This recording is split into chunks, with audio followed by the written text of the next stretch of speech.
ವೀಕ್ಷಕರೇ, ಬೆಳಿಗ್ಗೆ ಎದ್ದು ಹೊಟ್ಟೆ ಸರಿಯಾಗಿ ಶುದ್ಧವಾಗುತ್ತಿಲ್ಲ, ಗ್ಯಾಸ್, ಉಬ್ಬರ, ಹೊಟ್ಟೆ ನೋವು ಕಾಡುತ್ತಿದೆ ಎಂದರೆ ಇದು ಮಲಬದ್ಧತೆ ಸಮಸ್ಯೆ. ಇದಕ್ಕೆ ಆಯುರ್ವೇದದಲ್ಲಿ ಸರಳ ಪರಿಹಾರವಿದೆ. ಮೊದಲು ಮಲಬದ್ಧತೆಗೆ ಮುಖ್ಯ ಕಾರಣಗಳನ್ನು ತಿಳಿದುಕೊಳ್ಳೋಣ. ನೀರು ಕಡಿಮೆ ಕುಡಿಯೋದು, ಫೈಬರ್ ಕಡಿಮೆ ಇರುವ ಆಹಾರ, ಉದಾಹರಣೆಗೆ ಮೈದಾ, ಫಾಸ್ಟ್ ಫುಡ್ ತಿನ್ನುವುದು, ವ್ಯಾಯಾಮ ಇಲ್ಲದಿರುವುದು, ಒತ್ತಡ ಮತ್ತು ಆತಂಕ, ರಾತ್ರಿ ತಡವಾಗಿ ಮಲಗುವ ಅಭ್ಯಾಸ, ಥೈರಾಯ್ಡ್, ಮಧುಮೇಹ, ಬಿಪಿಗೆ ಬ್ಲಡ್ ಥಿನ್ನರ್ ಮಾತ್ರೆಗಳು, ಹಾರ್ಮೋನ್ ಸಮಸ್ಯೆಗೆ ಈ ತರಹ ಕಾಯಿಲೆಗಳಿಗೆ ಮಾತ್ರೆಗಳನ್ನು ತೆಗೆದುಕೊಳ್ಳುತ್ತಿದ್ದರೆ ಇಂಥವರಿಗೆ ಮಲಬದ್ಧತೆ ಬರುವುದು ಸಹಜ. ಆಯುರ್ವೇದದ ಪ್ರಕಾರ ವಾತದೋಷ ಹೆಚ್ಚಾದಾಗ ಮಲಬದ್ಧತೆ ಬರುತ್ತದೆ. ಇನ್ನು ಮನೆಯಲ್ಲೇ ಮಾಡಬಹುದಾದ 4 ಸರಳ ಉಪಾಯಗಳನ್ನು ಅನುಸರಿಸಿ. ಮೊದಲನೇದು, ಬೆಳಗ್ಗೆ ಬಿಸಿ ನೀರು ಕುಡಿಯೋದು.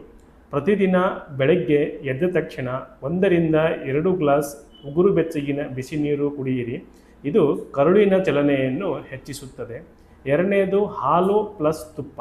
ರಾತ್ರಿ ಮಲಗುವ ಮೊದಲು 1 ಗ್ಲಾಸ್ ಬಿಸಿ ಹಾಲಿಗೆ 1 ಚಮಚ ದೇಸಿ ತುಪ್ಪ ಸೇರಿಸಿ ಕುಡಿಯಿರಿ. ಇದು ಈಸಿಯಾಗಿ ಮೋಷನ್ ಹೋಗಲಿಕ್ಕೆ ಸಹಾಯ ಮಾಡುತ್ತೆ. ಹರಳೆಣ್ಣೆ. 1 ಚಮಚ ಹರಳೆಣ್ಣೆಯನ್ನು ರಾತ್ರಿ 1 ಗ್ಲಾಸ್ ಬಿಸಿ ಹಾಲಿನಲ್ಲಿ ಬೆರೆಸಿ ಕುಡಿಯಿರಿ. ತೀವ್ರ ಮಲಬದ್ಧತೆಗೆ ಇದು ಬಹಳ ಪರಿಣಾಮಕಾರಿ. ಅಂಜೂರ ಹಣ್ಣು. 2 ರಿಂದ 3 ಅಂಜೂರ ಹಣ್ಣನ್ನು ರಾತ್ರಿ ನೀರಿನಲ್ಲಿ ನೆನೆಸಿ ಬೆಳಗ್ಗೆ ತಿನ್ನಿ. ಇದರಲ್ಲಿ ನೈಸರ್ಗಿಕವಾಗಿ ಫೈಬರ್ ಅಧಿಕವಾಗಿದೆ. ಈ 4 ಉಪಾಯಗಳಲ್ಲಿ ಬೆಳಗ್ಗೆ ಬಿಸಿ ನೀರು ಕುಡಿಯೋದರ ಜೊತೆಗೆ ಹಾಲು ಪ್ಲಸ್ ತುಪ್ಪ, ಹರಳೆಣ್ಣೆ ಮತ್ತು ಅಂಜೂರ ಹಣ್ಣು, ಈ 3ರಲ್ಲಿ ಯಾವುದಾದರೂ ಒಂದನ್ನು ಫಾಲೋ ಮಾಡಿ. Diet tips. ಮಲಬದ್ಧತೆ ಇರುವಾಗ ಏನು ತಿನ್ನಬೇಕು? ಪಪ್ಪಾಯ, ಬಾಳೆಹಣ್ಣು, ಸೊಪ್ಪು, ತರಕಾರಿಗಳು, ಮಜ್ಜಿಗೆ ಮತ್ತು ತುಪ್ಪ. ಮೈದಾ, ಜಂಕ್ ಫುಡ್, ಹೆಚ್ಚಿನ ಟೀ, ಕಾಫಿ ಇವನ್ನು ತಪ್ಪಿಸಿ.